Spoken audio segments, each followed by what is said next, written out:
శ్రీ మహాగణాధిపతి నమః. శ్రీ గురుభ్యో నమః. శ్రీమద్దేవి భాగవతం ఈ రోజు నుంచి ప్రారంభం చేస్తున్నాను. ఇందుకు విఘ్నాలు కలగకుండా విఘ్నేశ్వరుణ్ణి, గురువులను, పెద్దలను, దైవాన్ని అన్ని విధములుగా ఎటువంటి ఆటంకం లేకుండా ఈ దేవీ భాగవతం పూర్తి చేసే వరకు నాకు తగిన శక్తిని ఇవ్వాలని కోరుకుంటున్నాను. ఈ చరాచర జగత్తు అంతా ఆ పరాశక్తికి ఒక క్రీడా విలాసం. జగత్సృష్టి వేళ సుదిన స్వరూపంగాను, రక్షణ వేళ పాలన స్వరూపంగాను, సంహార వేళ రౌద్ర స్వరూపంగాను పరాపశ్యంతి మధ్యమ వైఖరీ భేదాలతో ఉన్న వాక్కు ఆ తల్లి స్వరూపమే. కనుక త్రిమూర్తి సంపూజిత ఆ జగన్మాత ప్రసన్నరాలై మనకు అందరికీ అమోఘమైన వాక్శక్తిని అనుగ్రహించుగాక. ముందు శ్రీమన్ మహాదేవికి నమస్కరించి నరనారాయణులకు శిరస్సు వంచి సరస్వతీదేవిని, వ్యాసమహర్షిని అభినుతించి పురాణాన్ని ప్రారంభించాలి. నైమిసారణ్యంలో సమావిష్టులైన ఋషులందరూ సూతుణ్ణి సవినయంగా అభ్యర్థించారు. సూత మహర్షి, నువ్వు 100 సంవత్సరాలు జీవించు. వ్యాస మహర్షి శిష్యుడివి, మహామతివి, ఎన్నెన్నో పుణ్యకథలు మాకు వినిపిస్తున్నావు, ఎంతో మనోహరంగా చెప్తున్నావు. విష్ణు కథలు చెప్పావు, అవతార కథలు వర్ణించావు, శివుడి చరిత్రలు వినిపించావు, భస్మ రుద్రాక్ష మహిమలు వివరించావు. అన్నీ భక్తి శ్రద్ధలతో విన్నాం. నీ పుణ్యమాని జ్ఞాన ఆనందాలు పొందాం. ఇంకా ఇప్పుడు పావనాల కల్లా పావనమైనటువంటివి అనాయాసంగా భుక్తి ముక్తిప్రదమైన మహాపురాణాన్ని నీ ముఖత వినాలని అనుకుంటున్నాం. దయచేసి అటువంటిది అనుగ్రహించు అని అన్నారు. సౌనకాది మహర్షులారా, అడగవలసింది అడిగారు, లోహయుక్తహితం కోరి అడిగారు కనుక సర్వశాస్త్రసారము పరమ పావనము అయినటువంటి దేవీ భాగవతాన్ని వినిపిస్తాను. శ్రద్ధగా ఆలకించండి. ఇది చెవిని పడనంత వరకే మిగతా పురాణాలు, తీర్థాలు, వ్రతాలు మిరిసిపడేది. ఈ దేవీ భాగవతం పాపారణ్యాలకి గండ్రగొడ్డలి, గాఢ కిల్మిష తమస్సులకు పొద్దుపడుపు. ఇక వినిపిస్తాను, వినండి. సూత మహర్షి, తప్పకుండా వినిపించండి. భక్తి శ్రద్ధలతో వింటాం, విని తరిస్తాం. ఆ పురాణం ఏమిటి? దాన్ని వినడానికి నియమాలు ఏమైనా ఉన్నాయా? ఎన్ని రోజుల్లో వినాలి? ఏ పూజ చెయ్యాలి? లోగడ ఎవరెవరు విన్నారు? ఏమేమి ఫలితాలు పొందారు? ఎవరు వినిపించారు అని అడిగారు సౌనకాదులు సూతుడితో. మునీశ్వరులారా, విష్ణుమూర్తి అంశత పరాశరాత్మతుడిగా వ్యాసుడు జన్మించిన సంగతి మీకు తెలిసింది కదా. వేదాలను 4 విభజంగా విభజించి శిష్యులకు నేర్పాడు వ్యాసుడు. వేదాధికారం లేని వారికి ధర్మజ్ఞానం ఎలా కలుగుతుందా అని ఆలోచన చేసి పురాణ సంహితలను రచించాడు. శిష్యుల ద్వారా ప్రచారంలోకి తెచ్చాడు. అష్టాదశ పురాణాలను రచించాడు. మహాభారతం రచించాడు. ఇవన్నీ నాకు వినిపించాడు, చదివించాడు.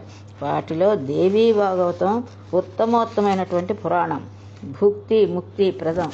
దీన్ని స్వయంగా వ్యాసుడే జనమేజయుడికి వినిపించాడు. ఈ జనమేజయుడి తండ్రి పరీక్షిన్ మహారాజు. ఒక ముని శాపకం కారణంగా తక్షక సర్పదృష్టుడై దుర్మరణం చెందాడు. అతడి సంశుద్ధిని ఆకర్షించి జనమేజయుడు ఆ దేవీ భాగవత మహాపురాణాన్ని శ్రద్ధగా విన్నాడు. 9 రోజులు దీక్షగా జరిగింది ఈ పురాణ శ్రవణం. అటుపైన దేవీ యజ్ఞం నిర్వహించి జనమేజయుడు కూడా తరించాడు. దివ్య రూపధరుడై దేవీ సాలోక్యాన్ని పొందాడు. తండ్రికి ఉత్తమ గతులను కల్పించిన తనయుడయ్యాడు. వ్యాసుణ్ణి అర్చించి ఆనందాన్ని, అపూర్వమైన సంతృప్తిని పొందాడు.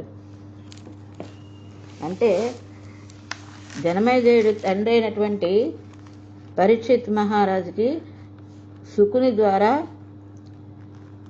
కృష్ణుని యొక్క భాగవతం తెలపబడితే, పరీక్షిత్ మహారాజు కుమారుడైనటువంటి జనమేజయుడికి వ్యాసుని ద్వారా దేవీ భాగవతం తెలపబడ్డాదన్నమాట. ధర్మార్థ కామ మోక్షాలనే చతుర్విధ పురుషార్థాలను తేలికగా ప్రసాదించే పురాణం దేవీ భాగవతం. ఈ దేవీగాథను భక్తితో విన్నవారికి సకల సిద్ధులు కరతలమాకులు. అందుచేత మానవులంతా తప్పకుండా వినాలి. ఒకరోజు విన్నా, ఓ పూట విన్నా, ఓ ముహూర్తం సేపు విన్నా, క్షణం విన్నా, భక్తితో వింటే చాలు. వారికి ఇంక ఏ దుర్గతి దరిదాపులు రాదు. సర్వయజ్ఞ, సర్వతీర్థ, సర్వదాన, అన్ని ఫలాలు కేవలం ఈ పురాణ శ్రవణంలో చేతికి అందుతాయి. కృతయుగంలో మానవులకు ఆచరించవలసిన ధర్మాలు చాలా ఉండేవి. కలియుగంలో మాత్రం పురాణ శ్రవణం ఒక్కటే ధర్మం. ఈ పురాణ శ్రవణం ఆచరిస్తే చాలు, అన్ని ధర్మాలు ఆచరించినట్టే.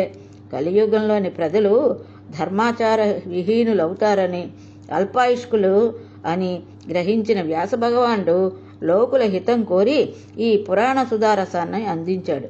దీన్ని రవ్వంత గ్రోలితే చాలు, అందరూ తరతరాలకు అజరామరులు అవుతారు, వంశాలు అజరామరం అవుతాయి. ఈ మహాపురాణాల్లో ఏ నెలలో వినాలి, ఏ రోజుల్లో వినాలి, ఏ సమయంలో వినాలి, ఎవరు వినాలి, ఇలాంటి నియమాలు ఏమీ లేవు. అన్ని వేళల్లోనూ వినవచ్చు. మానవులైతే చాలు, అందరూ వినవచ్చు. దేవీ నవరాత్రుల్లో నవయజ్ఞం వింటే విశేషంగా పుణ్యఫలప్రదం అవుతుంది. ఇలా విన్నవారు గడిచిన జీవితంలోనూ గడిచిన జన్మల్లోనూ చేసినటువంటి మహాపాపాలన్నీ తొలగిపోయి పరమ పవిత్రులవుతారు. ఉగ్ర తపస్సులతో కానీ, తీర్థసేవలతో కానీ, రకరకాల దానాలతో కానీ, యజ్ఞయాగాలతో కానీ లభించిన పుణ్యఫలం ఈ నవాహ దీక్షతో లభిస్తుంది. గంగా, గయ, కాశీ, నైమిషం, మధుర, పుష్కరం, బద్రికాశ్రమం ఇవి ఏవీ ఇవ్వలేనంత పుణ్యాన్ని ఈ నవాహ భాగవత శ్రవణ మహాయజ్ఞం ఇస్తుంది. అందుకనే దీన్ని దేవీ మఖం, దేవీ యజ్ఞం అని అన్నారు. అంటే దేవీ భాగవతం వింటే అంత పుణ్యఫలం కలుగుతుందని చెప్తున్నారు. ఆశ్వీజ మాసంలో శుక్లపక్షాన సూర్యుడు కన్యారాశిలో ఉన్నప్పుడు అష్టమి నాడు శ్రీమన్ మహాదేవి బంగారు సింహాసనం మీద అర్చించి యోగ్యుడైన ఒక సద్బ్రాహ్మణుడికి ఈ దేవీ భాగవత గ్రంథాన్ని బహూకరిస్తే ఆ పుణ్యఫలం ఇంత అంతా కాదు. ఆ దాత సాక్షాత్తు దేవీ సాలోక్యం పొందుతాడు. దేవీ భాగవతం నుంచి కనీసం ఒక్క శ్లోకాన్ని కానీ, శ్లోక భాగాన్ని కానీ, ఒక పుటను కానీ, పుటలో కొంత భాగాన్ని కానీ నిత్యము భక్తితో పఠించగలిగితే చాలు, అమ్మవారి అనుగ్రహానికి పాత్రులవుతారు. అటువంటిది మొత్తం పురాణం విన్నా, చదివినా, ఇంట్లో ఉంచుకున్నా లభించిన పుణ్యం వర్ణనాతీతం.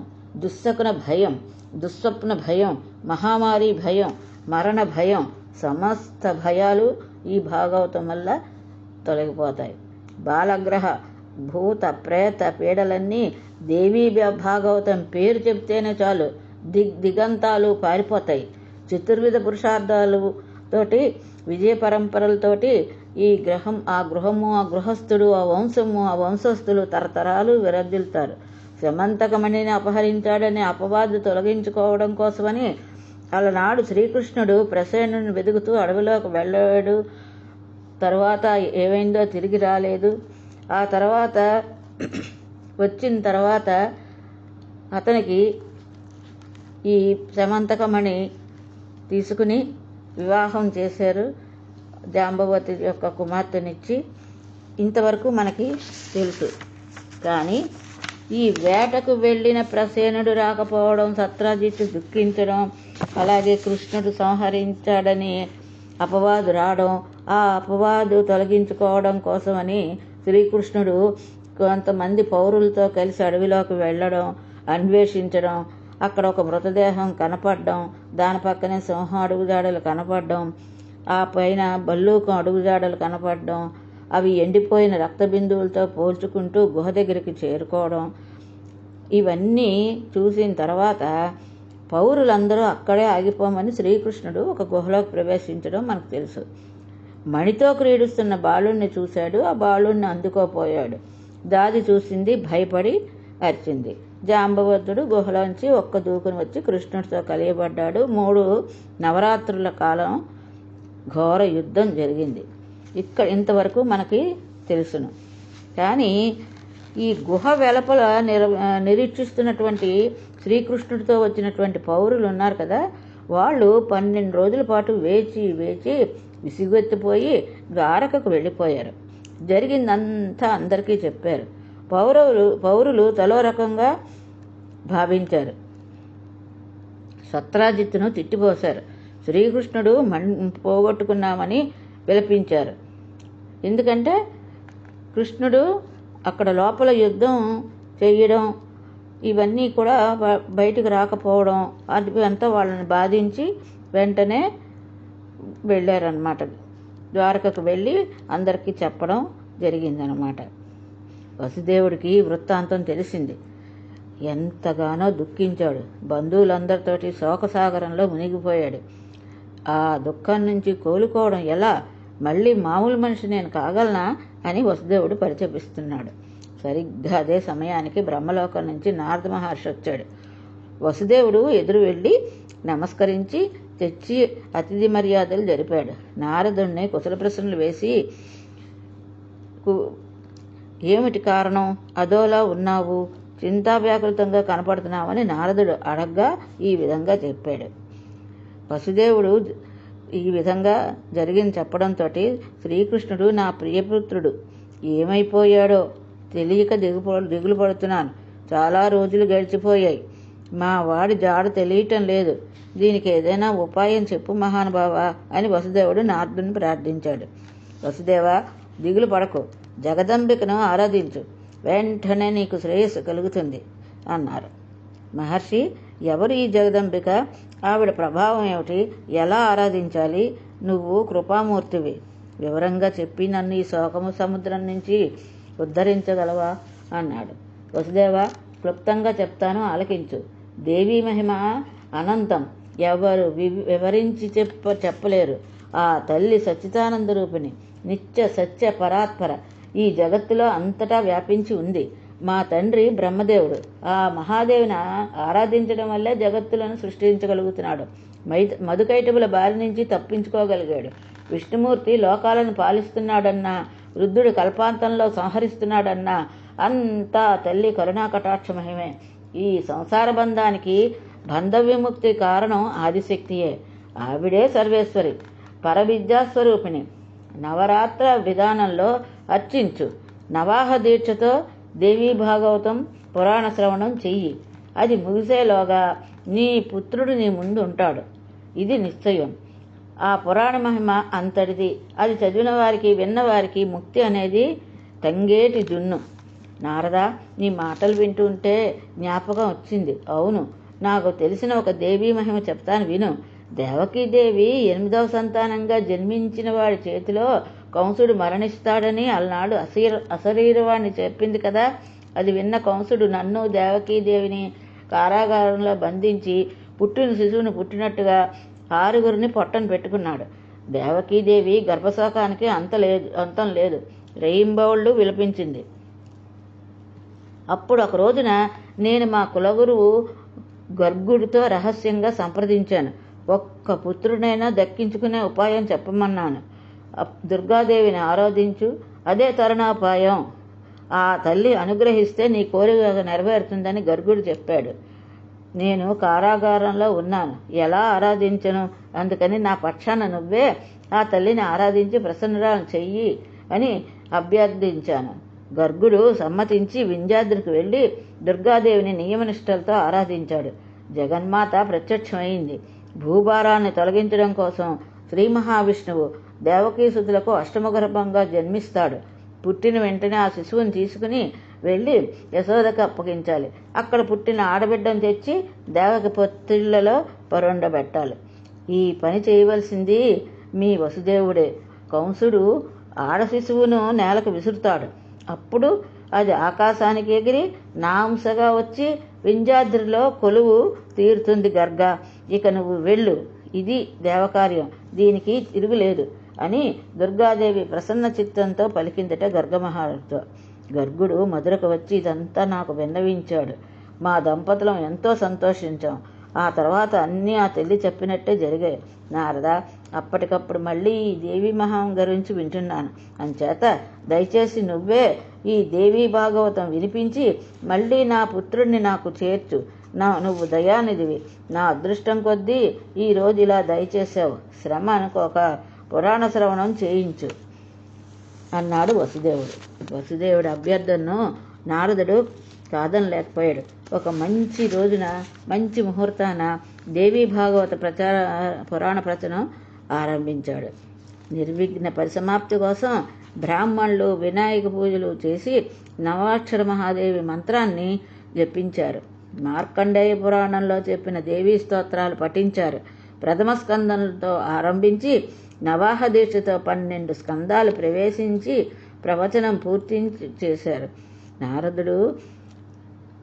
వసుదేవుడు భక్తి శ్రద్ధలతో భాగవతామృతాన్ని ఆస్వాదించాడు. నారదుడు చెప్పగా 9వ రోజున పురాణం పూర్తి కాగానే ప్రసన్న చిత్తంతో నారదుడికి పూజా సత్కారాలు జరిపాడు. గుహబిలంలో శ్రీకృష్ణుడి ముష్టిఘాతాలకి జాంబవంతుడి శరీరం పులిసిపోయింది. విశ్రతాంగుడై నీరసపడ్డాడు. అప్పటికి శ్రీకృష్ణుణ్ణి భగవంతుడిగా గుర్తించగలిగాడు జాంబవంతుడు. భక్తితో శిరసు వహించి నమస్కరించి అపరాధం క్షమించమని కాళ్ళ మీద పడ్డాడు. మహానుభావ, గుర్తించాను. నువ్వు భగవంతుడివి, నా రాముడివి. సముద్రానికి సేతు నిర్మించి లంకా పట్టణాన్ని ధ్వంసం చేయించి రావణాసురుని సంహరించిన నీ రోషం గుర్తుకొచ్చింది. ఆ రోషమే సంకేతంగా నిన్ను గుర్తించాను. నువ్వు నా రాముడివే, నా శ్రీరామచంద్రుడివే. కృష్ణావతారంలో వచ్చావు. ఎంత అపచారం చేశాను, క్షమించు, మనసారా క్షమించు. నేను నీ సేవకుణ్ణి, ఏమి ఆజ్ఞాపిస్తావో ఆజ్ఞాపించు అన్నాడు జాంబవంతుడు కృష్ణ పరమాత్మతో. వృక్షరాజా, శమంతకమణి కోసం నేను ఈ బిలంలోకి వచ్చాను అన్నాడు ముక్తసరిగా. అండవేడు జాంబవంతుడి మణితో పాటు తన కన్యామణి అయినటువంటి జాంబవతిని కూడా కృష్ణుడికి కానుకగా సమర్పించాడు. అర్ఘ్యపాదాలతో అర్చించాడు. రెండింటినీ స్వీకరించి శ్రీకృష్ణుడు సంతోషంగా ద్వారకా నగరాన్ని చేరుకున్నాడు. దేవీ భాగవత శ్రవణం పూర్తి చేసిన నారదుణ్ణి సత్కరించి నిలబడినటువంటి వసుదేవుడి కళ్ళలో గుమ్మంలో శ్రీకృష్ణుడు శమంతకమణితో కన్యకామణితో కనిపించి కనువిందు చేశాడు. వసుదేవుడికి తనువు పులకించిపోయింది. కన్నుల్లో ఆనంద బాష్పాలు. శ్రీకృష్ణుడి రాకతో నారదుడు సంతోషించి అందరూ ఆశీర్వదించి సెలవు తీసుకున్నారు. బ్రహ్మసభకు వెళ్ళిపోయారు. సౌనకాది మహాములారా, ఇది హరిచరిత్ర. దీన్ని చదివిన వారికి, విన్నవారికి అపవాదులు, అపయశస్సులు తొలగి సుఖ సంతోషాలతో పుష్కలంగా లభిస్తాయి. కోరికలన్నీ తీరుతాయి. జన్మాంతంలో ముక్తి లభిస్తుంది. ఇది ఈరోజు దేవీ భాగవతం. స్వస్తి.